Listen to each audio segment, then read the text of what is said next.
Дами и господа, този поздрав е за Илия от Казанлък. Щом се събудят, първо за Илия говорят.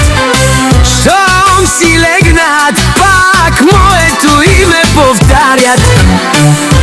Илия в Казанлък казва, всяка интрига прави името ми по-голямо. Не гоня чужди сенки, не споря със света, оставям успеха да говори вместо мен. Душманите пак дишат с името на Илия.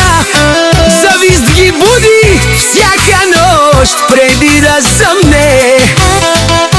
Гледат, смятат, клюкарстват без край, но пътят на Илия в Казанлък е само напред.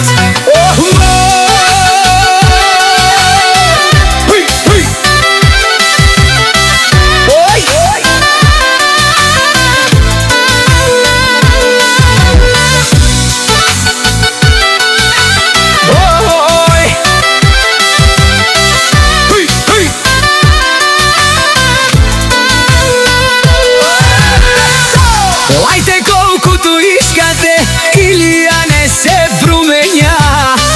Вашите интриги иска неговата реклама. Колкото повече мразите, колко толкова повече блести в Казанлък. Защото истинската сила не се доказва с думи. Едни говорят много, други правят история. Едни търсят внимание или оставя следа. Завистта е тежък товар, носете си я сами. Резултатите говорят по-силно от всяка клюка. Фалшивите маски падат рано или късно. Истината не греши, тя просто остава. Едни живеят за хорското мнение, други оставят име след себе си. Завистта е тежка верига, аз избирам свободата. Лайте, шепнете, измисляйте пак. Не можете да спрете човек с характер и хъс, докато вие сте заети да гледате назад. Илия от Казанлък вече направи следващата крачка.